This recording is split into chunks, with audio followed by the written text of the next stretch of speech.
Sponsor ফুটবলে ছিল না এটা আমরা জানি, স্পন্সর আসছে এটা অবশ্যই ইতিবাচক এবং আসবে আরো, কিন্তু এই যে ঘটনাটা তারা কি আসলেই জানতো না, মানে মূল সমস্যাটা আসলে কি ছিল? আচ্ছা, এখানে আমি ইতিমধ্যে আরেকটি গণমাধ্যমে বলেছি, এখানে বিএফএফ আসলে কোনো রোলই ছিল না।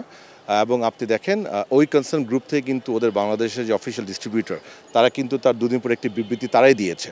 সো আপনি যদি বিবৃতিটা পড়েন আমার মনে হয় দেয়ার্স তো আনসার, তারা কিন্তু উত্তরটা দিয়ে দিয়েছে। স্পন্সর কি যে অফিসিয়াল যে স্পন্সর বা বাংলাদেশে যারা আছে ওরা কি তাদের সাথে কথা না বলে আপনাদের স্পন্সরের কথা বলেছিল? এটা তো তাদের ব্যাপার, এটা তাদের ইন্টারনাল ব্যাপার। আমাদেরকে তারাই লোগো দিয়েছে, তারাই আমাদেরকে তাদের ব্র্যান্ড দিয়েছে, সেটা আমরা দিয়েছি। তারপর সেদিন রাতে তারা আবার বলেছে না তাদের ব্র্যান্ড চাচ্ছে না এটার সাথে থাকার জন্য, তারা অন্য একটি ব্র্যান্ড দিবে। 24 ঘন্টার ভিতরে তারা আরেকটি ব্র্যান্ড দিয়ে দিয়েছে। সো এবং তারপরে কিন্তু তারা তাদের ওই কনসার্ন ব্র্যান্ড থেকে কিন্তু একটা বিবৃতিও দিয়েছে। সেকেন্ড যে ব্র্যান্ডটা পেয়েছেন ওটা তাদেরই দেয়া? অ্যাবসলিউটলি তাদেরই দেওয়া, তাদেরই, আমাদের সাথে কথা তাদের সাথেই হচ্ছে।